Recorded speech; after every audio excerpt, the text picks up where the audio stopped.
At tulad naman nagdaang taon, marami ang nakiisa sa sikat na sinakulo sa Kutod San Fernando, Pampanga. Ang isa sa inaabangan nila, ang pagpapako sa krus ng ilang deboto. Umaksyon si Jenny Don.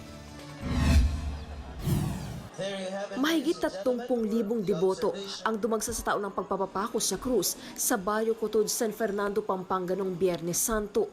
Hindi nawala ang ilang dayuhan. Isa sa 7 nagpapako sa Kutod si Mang Ruben. 30 beses na niya itong nagawa. Gusto ko nang magpahinga kaso wala pang nakikitang kapalit ko. Kasi may katandaan na rin tayo. 55 na po ako eh. Yung bigat ng krus ang ramdam ko ngayon, hindi yung pako. Dahil sa kanyang panata, si Mang Ruben ang taon na gumaganap na Kristo sa sinakulo sa Kutod tuwing Semana Santa. Gumamit naman ng artipisyal na pagpapaulan ang mga taga-Angeles, Pampanga para mas maging makatotohanan ang pagsasadula ng 7 palabras. Bukod sa pagpapapako kay Jesus, tampok din sa palabas ang pagbibigti ni Judas matapos siyang ipagkanulo si Kristo.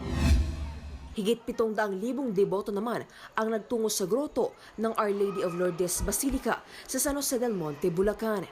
Ngayong taon, muling naibalik ang simbahan sa pamamahala ng mga pareng Katoliko mula sa mga aglipayan.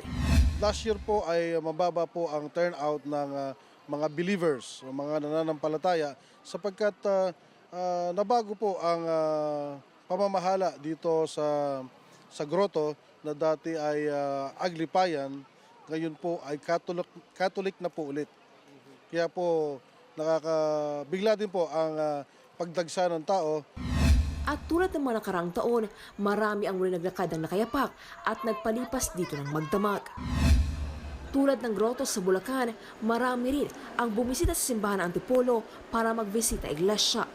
Ang iba naman, dumiretso sa hinulugang taktak para magpahinga. Hindi kami napapagod, hindi kami nagugutom, hindi kami naiinitan. Parang baliwala lang na parang ang sarap lang tumawag sa Panginoon na pagka may nakita kami ganyan, nakadapas. Nandun kami sa istasyon ng cross, nakadapas si Kristo, naiiyak kami. Dahil parang nararamdaman namin na dito talaga siya. Yun po ang aming karanasan ngayon. Kaya nagpasalamat kami sa Panginoon. Umaksyon, Jenny Dongo, News 5. Be sure to come back. Use 5 everywhere. Copyright 2016.